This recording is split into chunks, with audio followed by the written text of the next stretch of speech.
things in life aren't always fair. When I became open to God, there was a lot of healing that took place. So maybe we could start by just telling me why you're here at this school. I'm studying in a program called Women in Ministry Leadership. What does that entail? Well, like at this point, it's a lot of Bible classes, leadership classes, classes on women's issues, those sorts of things. I guess because of my background, like I would like to work with single moms, people in abusive relationships, addicts, that kind of stuff. Have you always been religious? I grew up in church. Okay. To an extent. My parents took me to church when I was a kid. And then, my parents got divorced when I was young, so then we kind of didn't go for a while, and we did go for a while, and then we didn't. So, yeah, it's always been part of my history, but didn't become something that I was actively, pursuing up until, 7 years ago. What made you want to start pursuing? My parents divorced when I was in 4th grade. In 6th grade, my dad got diagnosed with cancer and a brain tumor, and it was inoperable, and there really wasn't anything they could do about it. So that was in June of '98, and in November he passed away. In 7th grade, I had just turned 13. And like I said, we'd gone to church, and my grandmother played piano at her church for 50 years, and it was just part of our background. And I guess as a kid, I enjoyed going to church. I enjoyed learning the Bible stories and things like that, and kind of had this sense of wanting to do something with that someday. But then my dad died, and that kind of put the brakes on and turned everything upside down. And I really struggled with how does that happen? My dad was 35 years old. I was 13. My brother was 10. How does God let something like that happen? And I was really, really angry. And so I went through a lot of stuff through high school. Was hospitalized for attempting suicide. That's my phone. Was hospitalized in, I guess it was 7th grade for that. Became a cutter in high school. Started sort of looking to relationships to make me feel better.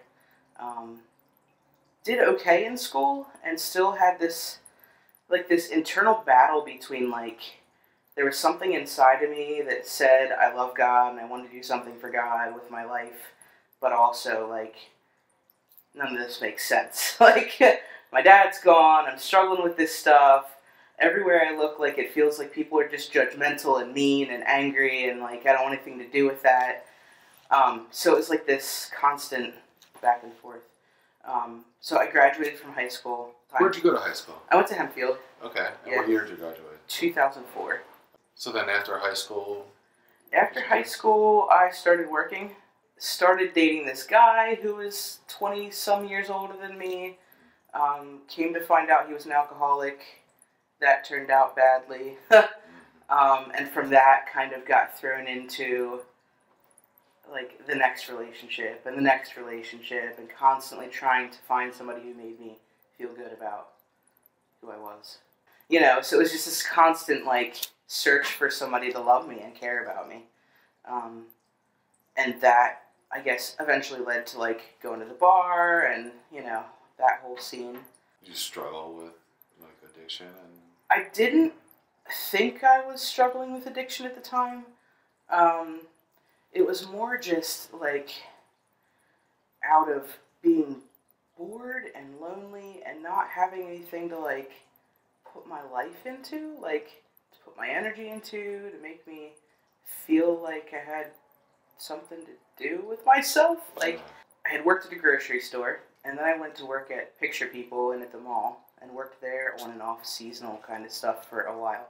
And that was fun, but it was chaos, and, and it was, unreliable, because it's seasonal, and you, do all your pictures at Christmas and Easter, and then you want to, strangle children, pretty much, and parents. But that was probably, like, up to that point in my life, that was the most fun I'd had in a job, like, being able to be a little creative and that kind of thing. But it wasn't, like, a long-term job. So my mom worked at Mannheim Auto Auction. She got me a job at the auto auction, working in the office, and that was not me. And I think that was, not that it was, like, the reason, but that had a lot to do with just the partying kind of lifestyle. Like, I went to worked 9 to 5, got off work, and was like, what was that for? Like, that was for a paycheck. And now my paycheck's going with me to the bar, like, because that makes me feel good. And some of that was, too, that, like, I like to sing, so part of that was, like, going to karaoke and just really enjoying singing and, like, sort of having an audience. That was cool. But along with that came drinking and men and bad stuff. Just not healthy things, and yeah. So what made you come to the realization that you wanted to have a switch? Left where I was living with my grandmother to live with this guy, and then he kicked me out, and I had nowhere to go. My family at that point, it wasn't like they turned their back on me, but they were kind of like, look, this is the lifestyle you've been living. Like, we can't just put you up and let you continue living that way. So I went to Water Street Rescue Mission, was there for a while, and then I went to a program they had in York. Got kicked out of there because I was not following their rules. Went to a rescue mission in York, and from there, I was only there for like a month or two. Got a job doing security at Harley Davidson. Got an apartment above a bar, which probably wasn't the best idea. Got off work, went to the bar pretty much all the time. And then met this guy online in New York City who was, like, affectionate and seemed like he would be a provider type and, like, all these things that I was kind of looking for. And bonus, he lived in New York City. Like, who doesn't want to live in New York City? So I hopped a bus and went to New York City. Never meeting this guy before, and moved in with him. And a few weeks later, found out that I was pregnant. And then things got not so nice, and that was a whole situation in and of itself. But I was on the phone with my mom the one day, just like super upset because I didn't want to be with this guy and didn't think that it was a good situation and didn't know what I was going to do. And you know, my mom and I were talking about it, and she, like, jokingly, like, tongue-in-cheek said, I thought you were never going to be a mom. And I was like, well, I didn't really want to be one, but I don't feel like not that I don't have a choice, but, like, for me, not having this baby is not a choice. Like, that's how I feel about it. And I got off the phone, and he comes in the room, and I guess he'd been listening to the conversation. He's like, if you don't want to have the freaking baby, just go have an abortion. And I was like, well, that kind of nailed the last nail in the coffin, and got on the bus, came back to Lancaster, went to a place called Malaga House, had my daughter while I was there. Still, things were nuts. 2 years, I think I was there almost 2 years.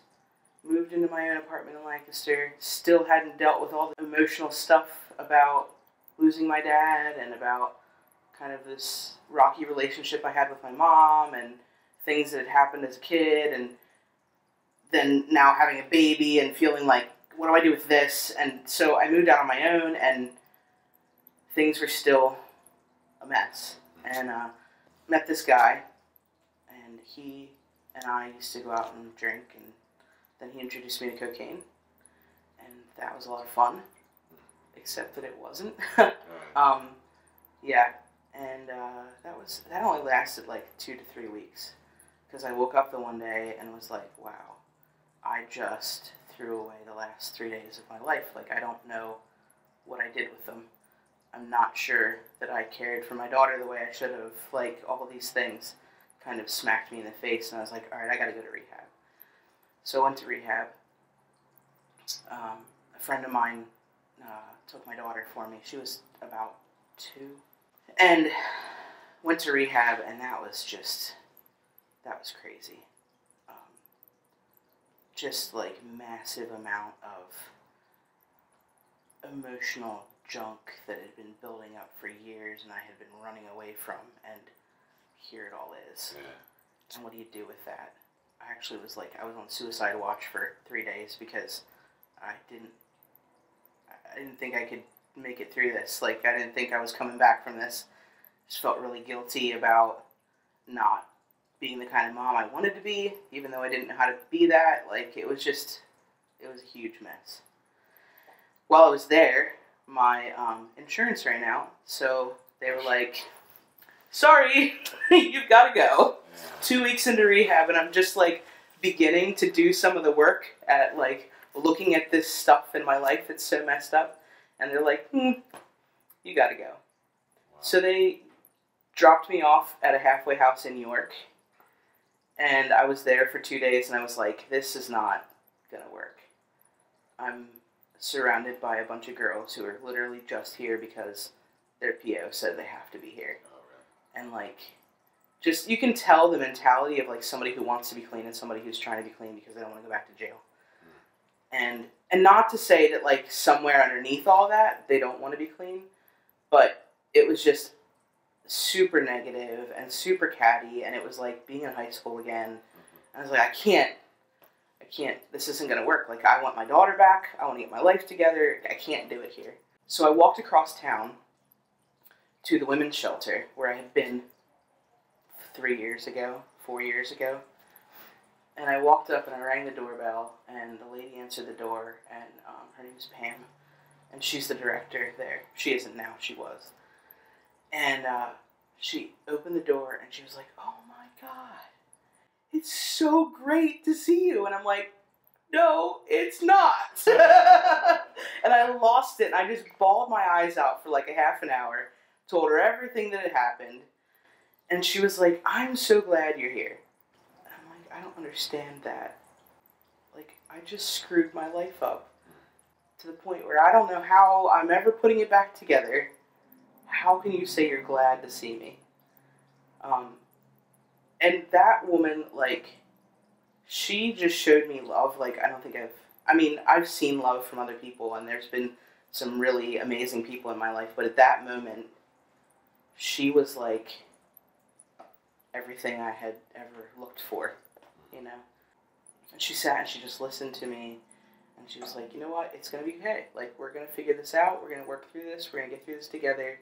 I love you, God loves you, he's not mad at you, like, because all this stuff was, like, going on inside my head, like, you know, just, I don't know, the way I was raised and how I grew up, and I just felt like a massive failure. So, can you take me back, tell me about your time at Milagro House? How was that for you?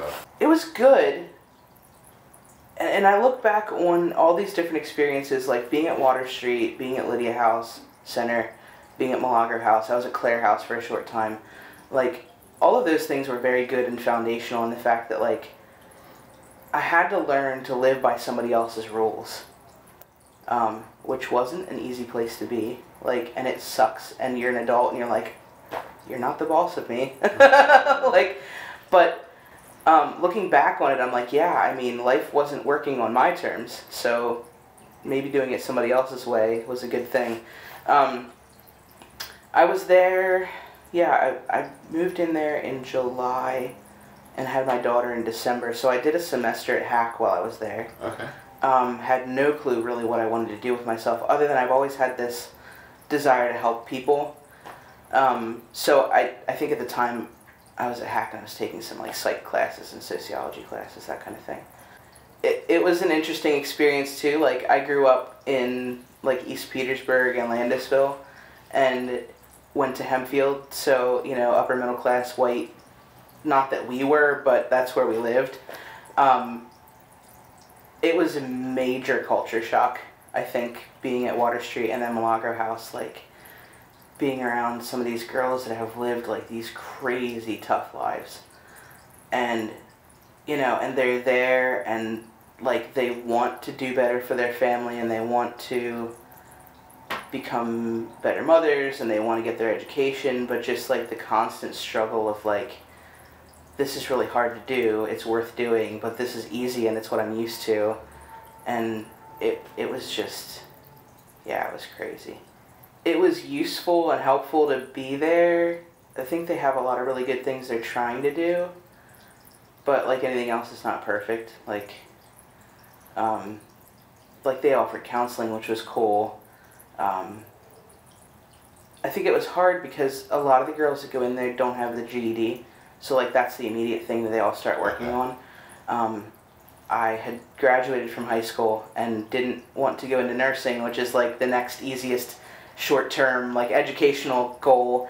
So it was hard because I wanted to go to college and do something at that level, and it was good. It was just, yeah, it's all part of like who I am now. So how old is your daughter now? She's 9. She just wow. turned 9. Yeah, she's in 3rd grade. Now, you had said too that you were into karaoke, and I understand that you do some like ministry work where you do music and stuff. Tell me about that. Yeah, always loved singing. My dad played guitar and sang when I was a kid. My mom played piano and sang. My grandmother played piano. So grew up pretty much singing. Learned how to play guitar in high school. So yeah, I mean that's just always been something I've enjoyed doing, and it's something like music has always been something that spoke to me and like I connected with, and I think at this stage in life, like being in church and being focused on God and wanting to do ministry, like it just makes sense. So what are your plans for after college, after here? What are your goals? What are my hopes, goals? dreams? Hopes, dreams. Let's see. I have a hard time with this because my dreams are huge. Okay. And I'm constantly like, pull it back down to earth, Becky. Like, that might not ever happen.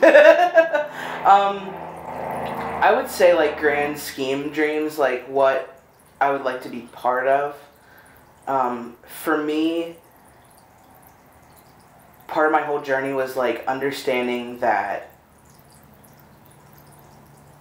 like, God loves me no matter what. And I can't do anything to screw that up, and like finding peace in the fact that like he's okay with where I am right now, and he's helping me to move on to the next step, but like it doesn't have to be this crazy struggle thing all the time. And I think,